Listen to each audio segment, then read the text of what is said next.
Bienvenidos a Kaiser Report. Soy Max Kaiser. El ambiente empieza a ser nocivo para la salud. Está cargado con 900 microgramos de partículas de derivados tóxicos y de radiación nuclear. El aire está tan enrarecido que casi no podemos respirar y afecta tanto al cerebro que la gente casi no puede sobrevivir. Todo el mundo es puro riesgo. El mundo entero es una terrible amenaza. Pero tengo una idea. ¿Por qué no nos deshacemos de todo ese riesgo? Ah, verdad. Porque sin ese riesgo, no existiría el maldito capitalismo. Stacy Herbert. Pues sí, Max, en este programa hablaremos del riesgo y del hecho de que los banqueros creen que con los derivados han logrado separar el átomo de riesgo del átomo del beneficio. Ellos se quedan con todo el beneficio y nosotros nos quedamos con todo el riesgo. Para empezar, quiero que nos fijemos en este gráfico de la revista The Economist.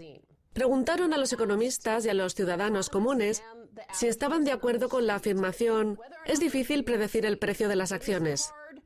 El 100% de los economistas estaba de acuerdo en que no se puede predecir el precio y solo un 55% del público en general compartía esa opinión.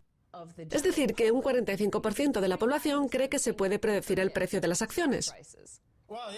Claro, eso es porque primero son sus clientes. Y luego acaban siendo sus demandantes. Los economistas saben que sí pueden predecir los resultados. Esto ya lo he dicho muchas veces, pero dicen a sus clientes que no pueden predecirlos, y esa es la panacea que circula por Wall Street y la City de Londres. Y los más vulnerables son los fondos de pensiones que acaban viendo desaparecer todo su capital, porque ha habido algún hábil vendedor que les ha dicho, sabemos qué inversiones van a ser más ventajosas, olvídense de su sentido común y de sus instintos, y sigan mi consejo, y entonces es cuando los arruinan. Por supuesto, sabemos que tú inventaste uno de los primeros instrumentos para pronosticar las tendencias del mercado, el de la Bolsa de Valores de Hollywood, que está en hsex.com, y siempre remarcaste, junto con la Bolsa de Valores de Hollywood, que uno de los problemas que conlleva, como vemos en este artículo, es que los economistas, desde su torre de marfil, dicen que no se pueden pronosticar los resultados, pero en el mundo real, tanto si hablamos del comercio de alta frecuencia como la manipulación de los derivados, los bancos del mundo real son perfectamente capaces de predecir los resultados, pueden predecir el precio del LIBOR y pueden hacerlo porque son ellos quienes fijan ese precio. Manipulan el precio. Cuando conoces el precio puedes manipularlo, como por ejemplo con el comercio de alta frecuencia y con el comercio algorítmico que Goldman Sachs o JP Morgan practican en Wall Street. Ellos manipulan el precio más o menos al nivel del precio actual o al alza o a la baja. Luego inundan el mercado con operaciones basura y otro tipo de operaciones algorítmicas y de alta frecuencia. Y realizan todas las operaciones hasta que se llega al precio que han fijado. Así que le han encontrado la vuelta al descubrimiento de precios, porque normalmente antes no se podía conocer el precio hasta que todos los participantes del mercado hubieran vendido y comprado basándose en un descubrimiento de precios. Pero ahora es todo lo contrario. Ahora los precios se conocen de antemano por gente como Jamie Dimon o JP Morgan y Goldman Sachs y se dedican a realizar operaciones hasta que se alcanza el precio que han prefijado. Así es como los bancos siguen obteniendo beneficios históricos y es porque no asumen ningún riesgo. Y esa es la principal diferencia. Como has dicho al principio, con esta nueva versión del pseudocapitalismo, los bancos no asumen riesgos, se quedan con todos los beneficios y utilizan las computadoras para fijar los precios con antelación y luego realizar todas las operaciones para fingir que ha existido una actividad en el mercado hasta que se ha llegado a ese precio, pero es absolutamente falso. Además, los banqueros utilizan la idea de que ellos simplemente se dedican a cubrir. Ellos solo cubren y no toman posiciones contrarias a sus clientes o contrarias a la economía mundial, con todos sus derivados y sus manipulaciones. Y uno de ellos es el Deutsche Bank, que hace solo unos meses declaró que en realidad no obtenía beneficios por la manipulación del LIBOR, que no tomaba posiciones, sino que sencillamente se cubría. Pues bien, uno de los bancos más importantes ganó $650 millones apostando por las tasas de interés amañadas. Según Wall Street Journal, el Deutsche Bank ganó $654 millones comerciando con el LIBOR y otras tasas de interés en el 2008. Un ex empleado dice que los ejecutivos del banco ignoraron el riesgo de esas operaciones porque el banco podría influir en las tasas por las que apostaban. Eso es exactamente así. El Deutsche Bank actúa tanto de compensador de compromisos como de creador de mercado, lo que significa que el Deutsche Bank Se sitúa en medio del mercado y a medida que se realizan las operaciones comerciales procedentes de distintas fuentes, ellos se quedan con las operaciones que les interesan, porque saben de antemano cuál será el resultado y si será o no ventajoso, y se dedican a depositar las operaciones con pérdidas en las cuentas de otra gente, y eso lo hacen durante todo el día, y es exactamente lo que hacen otros compensadores y creadores de mercado como Goldman Sachs, o como le dijo Lloyd Blankfein a Charlie Rose en Nueva York, o como le dijo Jim Cramer a Aaron Tusk, que ahora están en marketticker.com. Así es como ellos ganan dinero y como dirigen los fondos de cobertura en Wall Street, quedándose con operaciones, manipulando y siendo simultáneamente compensadores de compromisos y creadores de mercado. Eso no es capitalismo, es fraude. Bueno, según este artículo, las apuestas de las tasas de interés incluían un beneficio potencial estimado en 24 millones de euros por cada centésima porcentual que aumentaba el LIBOR del dólar estadounidense a 3 meses, comparado con el LIBOR del dólar estadounidense a un mes. Gracias al gigantesco tamaño del conjunto de derivados, la mayoría de la población en general no se enoja por este gigantesco delito. Creen que es poco una centésima parte de la tasa del LIBOR, aunque ya hemos visto que les proporcionaba unos beneficios de 24 millones de euros. Pero esos pequeños porcentajes, junto con esos gigantescos beneficios, hacen que la población en general, en vez de presionar al Departamento de Justicia para que haga algo al respecto, simplemente se limita a decir, bueno, eso no lo entiendo muy bien. En esto es donde Paul Krugman está completamente equivocado. Paul Krugman aboga porque el gobierno aumente sus balances y su carga de deuda y se sumerja en aún más deuda, que aumente la emisión de bonos y que aumente el tamaño de los balances de la Reserva Federal y de Jamie Dimon y JP Morgan. Los bancos centrales y los bancos comerciales quieren que la deuda se mantenga tan alta como sea posible, justo por lo que acabas de comentar, porque pueden hacerse con esa fracción porcentual de fraude, sacada de una enorme cantidad de capital. Por algo hay unos 600 billones de dólares en derivados. No es accidental que los bancos centrales tengan cientos de billones de dólares en deuda. Los países más grandes del G20 sufren una deuda severa y por eso los bancos pueden obtener beneficios sin riesgo. Cuanto mayor sea la deuda, más fácil les resultará obtener beneficios sin riesgo. Les encanta la deuda porque les hace más fácil cometer delitos y sacar capital del sistema para pagarse unas enormes primas. Hay otro riesgo y es que algún día la gente entenderá qué ha pasado y el resultado de ese riesgo ha acabado en la aparición de una nueva tendencia que es la conocida como comuna libertaria. Esa es una idea que siempre ha tenido la escuela americana libertaria y se parece a la moda hippie de los años 60 o 70, cuando también abrieron comunas para vivir en un mundo de paz y amor y acabaron armados hasta los dientes y padeciendo sífilis y apuñalándose los unos a los otros y con relaciones perversas. Eso fue así. Menuda fiesta. Pues Glenn Beck planea una comuna libertaria en Texas de 2.000 millones de dólares y contará con un parque de atracciones. Van a producir su propia energía y sus propios alimentos. Pero en realidad parece más bien un centro de entretenimiento sacado de 1984, con una gran imagen de Glenn Beck destinada a reeducar a todo el mundo, porque se dice que contará con un centro de formación donde la gente podrá enviar a sus hijos para que los desprogramen y los representantes podrán asistir para aprender la verdad. Olvidémonos por un momento de si Glenn Beck tiene sífilis o no, y centrémonos en esta tendencia a la construcción del paraíso libertario por personas como Glenn Beck, que han acabado con la economía. La economía estadounidense no volverá, y tampoco lo hará la economía británica, porque los bancos han cometido lo que se conoce como una política de tierra quemada. Han diezmado la economía y no hay posibilidad de que vuelva el crecimiento o el empleo, porque han sido completamente arrasados. Y Glenn Beck y esa gente lo saben perfectamente, y por eso están tan ocupados en la construcción de castillos rodeados de un foso y armamento, porque quieren mantener a salvo el dinero que han robado. De hecho, una de las empresas al frente de ese proyecto es Koch Industries, que ha mantenido la idea de que hay que pagar cada vez menos a los trabajadores para poder competir con China. Y por eso el promotor obtiene $1.000 millones de la mancomunidad para Belle Isle, un grupo de multimillonarios que ha ganado sus fortunas con la asistencia pública empresarial, quiere convertir un parque de una isla ubicada en el río Detroit en un paraíso fiscal. Uno de los tipos tras este proyecto es el exdirigente de Chrysler, que fue quien se dirigió a Washington D.C. con Lee Iacocca para pedirle a Jimmy Carter que rescatara a Chrysler. Olvidémonos por un momento de si los hermanos Koch tienen sífilis o no. Esto me recuerda a los cruzados, cuando llegaban a los países musulmanes y construían castillos y luego no podían salir de allí. Así que se limitaban a mantener sus armas en alto. Todo era muy insular e incestuoso. Y por eso nacían niños que reflejaban aquella naturaleza incestuosa. Me estoy imaginando la comuna de los hermanos Koch y de Glenn Beck dentro de 10 o de 15 años. En la comuna habrá un montón de niños que se parezcan a Glenn Beck, pero sufrirán malformaciones. Echemos un vistazo al resultado de esta sociedad ideal libertaria en el mundo real. Un consejo: si va a salir por Pekín, no respire. Por eso esta semana Ai Weiwei llevaba una máscara como esta por Pekín, porque allí no hay regulación alguna para las empresas como Koch Industries y pueden verter la cantidad que quieran de residuos tóxicos o químicos. Por eso la gente necesita llevar una máscara de gas para andar por las calles. El Centro de Control Medioambiental Municipal de Pekín ha dicho que los niveles de PM2.5, partículas pequeñas de materia, había alcanzado más de 600 microgramos por metro cuadrado en muchas áreas. Y Reuters ha dicho que incluso puede haber alcanzado los 900, el peor registro de todos los tiempos. La Organización Mundial de la Salud considera que el nivel de seguridad está en 25, es decir, que están cientos de veces por encima del nivel recomendable.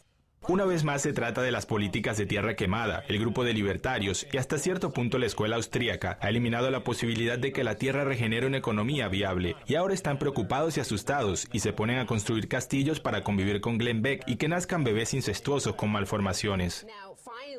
Para terminar, la Reserva Federal ordena a JP Morgan que corrija su riesgo tras la ballena de Londres, pero no dice nada de una sanción, ni de ningún peligro, ni ningún riesgo ni consecuencia por las acciones que han cometido. Y recuperó la máscara para el último titular. El director general de JP Morgan, Jamie Dimon, anima a que el banco lo avergüence en público. Quiere que el banco lo avergüence en público. Seguro que ha leído Las 50 sombras de Grey y ahora está en plena acción sadomasoquista flagelándose. Vaya, Jamie. Y yo que pensaba que ya no le interesaba a nadie, pero veo que sigue la brecha y que quiere que abusen de él.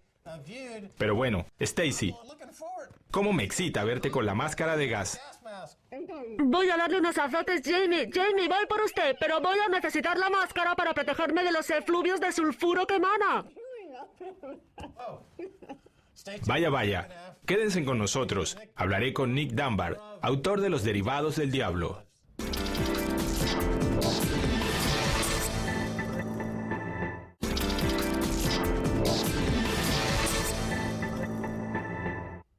Bienvenidos de nuevo a Kaiser Report.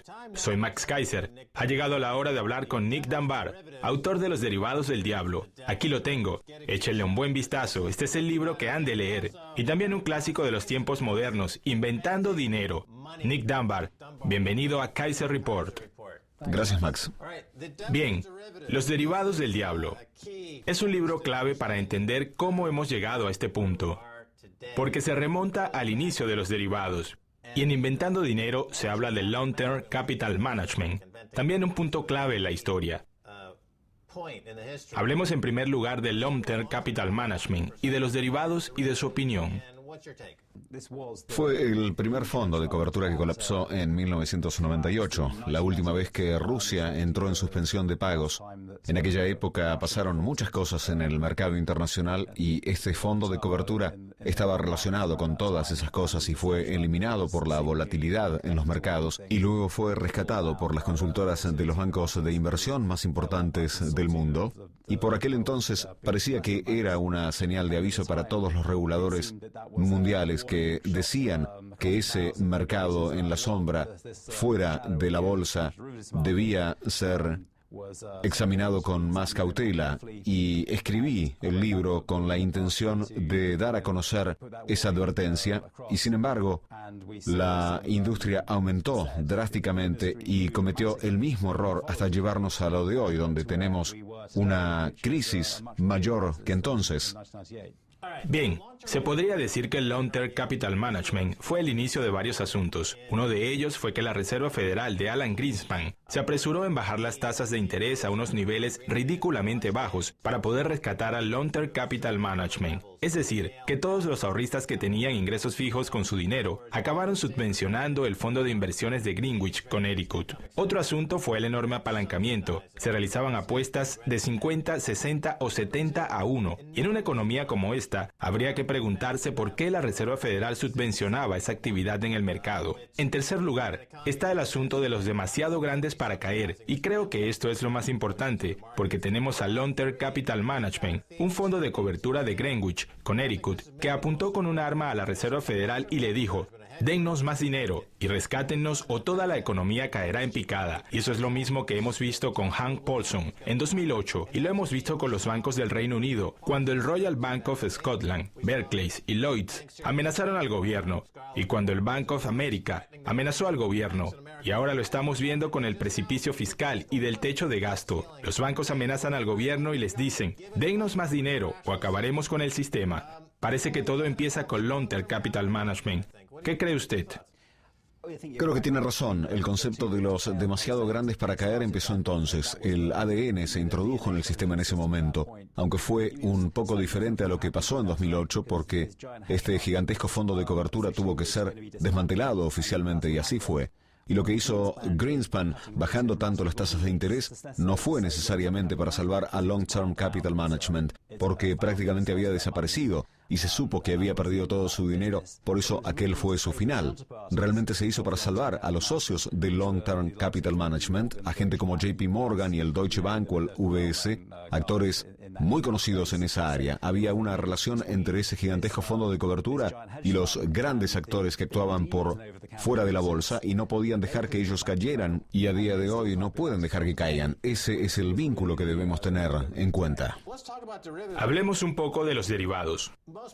Mucha gente se confunde con esta palabra, pero usted lo define con un concepto muy sencillo y dice que es una apuesta. Exactamente, se trata de una apuesta por una cantidad en concreto, tanto si se trata de tasas de interés como si es una divisa, el precio de unas acciones o un incumplimiento crediticio. Es una apuesta que asumen sin otra intención más que la de expresar esa apuesta. No hay un registro de quién la hizo, tiene un propósito neutral, de manera que se puede estar a un lado para protegerse frente a algo, o bien se puede estar al otro lado para especular con algo. De acuerdo. Entonces es como un dibujo de Escher, el famoso artista de grabados, que realizó estos dibujos donde los peces nadan en direcciones contrarias y no podemos saber exactamente qué dirección llevan porque es una ilusión óptica. Y se podría decir que el mercado de los derivados se ha convertido en algo así. Apuestan por cosas que se han convertido en la garantía de las propias apuestas o por otras cosas. Y cuando se observa con atención, es una ilusión que se retroalimenta, casi es un engaño. Porque esas apuestas se refieren las unas a las otras y no hay ninguna garantía. No tienen ninguna base. Para dar una perspectiva histórica, cuando yo estaba en el negocio en los años 80 y 90, entonces comerciábamos con opciones. Y una opción, se entiende muy bien, es la esencia de un derivado. Y se compra una opción o un contrato, basándose en la acción o el bono subyacente.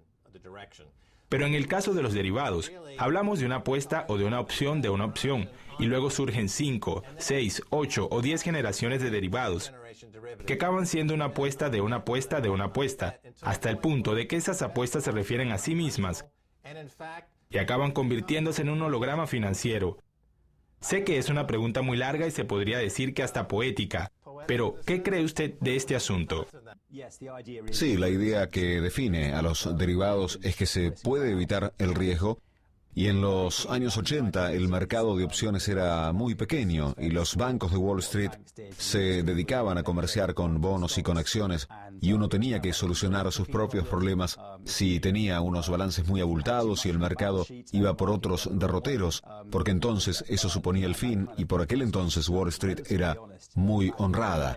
Los derivados permiten compensar los riesgos con otras cosas, y por ejemplo, si se tiene un puñado de bonos en los balances, se pueden respaldar con derivados o con lo que se desee, y una vez que se ha empezado ese proceso, como usted bien ha dicho, se pueden comprar más derivados para poder respaldar esos otros derivados, y hasta se pueden crear más derivados basándose en esa infraestructura que uno mismo ha creado. Y entonces se llega al punto de tener 600 billones de derivados, y los bancos de inversión dicen que pueden cancelar el riesgo utilizando sus modelos especiales. Esa es la razón por la que cada vez tienen una cantidad menor de valores, pero una enorme cantidad en sus balances. Y lo que aprendimos en 2008 es que eso es muy falso. que unos derivados no cancelan a los otros. Hay un estancamiento del flujo crediticio y un colapso sistémico. Por eso es una mentira. Me gustaría hablar de los derivados en otro sentido, que tiene que ver con la propia definición de capitalismo. En el capitalismo, existen unos empresarios que asumen riesgos cuando invierten su capital, y la cantidad de beneficio que se espera en esa actividad capitalista está proporcionalmente relacionada con un cierto grado de riesgo. Y la gente dispuesta a asumir riesgos tiene la capacidad de obtener beneficios, aunque pueden fracasar, en cuyo caso, el riesgo procede de los empresarios. Pero seguimos promoviendo que esto continúe esperando que alguien tenga éxito. Mi opinión es que existe una conexión entre el riesgo y el beneficio. Algo que no es muy difícil de entender, pero se ha eliminado la relación entre los derivados y su crecimiento. Porque ahora hay capitalistas o banqueros que se dedican a realizar apuestas sin asumir ningún riesgo. Y eso es un problema muy grave, porque eso acaba con la misma definición de capitalismo. Jamie Dimon, de JP Morgan, no es un capitalista, porque realiza apuestas libres de riesgo cosechando beneficios cuando acierta. Pero cuando falla, es la sociedad quien acaba asumiendo los costes. Y eso no tiene nada que ver con el capitalismo. ¿Cuál es su opinión? Es exactamente así como funciona. Cuando se comercia, si se asume un riesgo y se respalda con otro banco, es decir, si se comercia con Goldman Sachs y se respalda con JP Morgan, entonces se puede decir que no se asume ningún riesgo, porque te quedas igual y cuantas más operaciones se hacen, como se paga un porcentaje por el volumen de operaciones, solo se necesita tener el mayor volumen posible y entonces se convierte en una cuestión de volumen en vez de una cuestión de riesgo. Déjeme que le interrumpa un momento, porque ha dicho que es un asunto de volumen y no un asunto de riesgo o de beneficio. Entonces es fácil entender por qué son importantes las operaciones de alta frecuencia y el comercio algorítmico, porque solo se impone un volumen en el sistema para ganar comisiones, para ganar esa diferencia, pero se hace sin riesgo. Y de hecho se destruye la liquidez y el mercado, porque en la vida real existe un comprador y un vendedor, y en este caso no hay una contraparte que comercie con esa operación. Y hablamos otra vez del holograma de Escher, en el que se han convertido los mercados, donde el capitalismo muere, pero Jamie Dimon, JP Morgan, Goldman Sachs, el Royal Bank of Scotland, Barclays, extraen todo el dinero como si alguien metiera un tubo en el depósito de gasolina de otro y extrajera sus acciones. Eso es lo que hacen. Lo que dice es muy interesante porque es como una acción parasitaria, así es. Pero se necesitan los participantes tradicionales que sean capaces de hacer algo así. Y en el libro hablo de eso, de que existen inversores cautos como los fondos de pensiones o los inversores a largo plazo tradicionales que quieren sus inversiones seguras. Y el papel que representa Wall Street y la City de Londres en la última década es acabar con todo lo que parece seguro. Y eso es lo que les permite alcanzar el volumen que desean, porque es lo que les sirve para respaldarse. Y luego lo empaquetan para que la gente de todo el mundo lo compre. Y ese es el combustible que pone en marcha la máquina. Yo a esto lo llamo el tráfico de droga inverso. El traficante de cocaína corta la cocaína con algo para aumentar el volumen de esa cocaína, que empieza siendo una coca colombiana de gran pureza y la altera con algo que aumente su volumen. Pero en este caso es algo distinto, porque Wall Street empieza con unos derivados que no valen nada y luego los corta con unos bonos gubernamentales calificados con una AAA y de repente las agencias de calificación le ponen una AAA a todo ese material. ¿Es correcto? Usted ha dicho que necesitamos a esos facilitadores, a las agencias de calificación que den su visto bueno a los balances de los bancos. Necesitamos a los facilitadores para que funcione todo el sistema, pero nadie le va a decir al emperador que va desnudo. La calificación de la deuda soberana en Estados Unidos, por ejemplo, ahora pasa por otra crisis de techo de gasto. Las agencias de calificación dicen que van a bajar la calificación de AAA y ya la han bajado una vez. Ahora quedan muy pocos créditos en el mundo calificados con una AAA, lo que significa que las garantías de los derivados del diablo, el mayor esquema Ponzi de todos. Si pensaban que Amway era una estafa Ponzi, aquello no tenía nada que ver con los derivados del diablo. El caso es que se está acabando con las garantías, Nick Dunbar, y hasta para sacar a flote la gigantesca estafa Ponzi del fraude bancario hecha por los maestros del fraude como Jamie Dimon. Se necesita un crédito calificado con una AAA, pero ya no existen. ¿Qué pasará dentro de 6 meses cuando no exista en todo el mundo un crédito calificado con AAA? ¿Desaparecerán las artimañas del holograma de los derivados? Usted mismo ha dicho que la gente no debe seguir con la ilusión de que una calificación AAA es algo seguro, y en cierto modo es un motivo para que cada uno haga sus deberes y se fije en si una inversión es tan segura como se decía que era.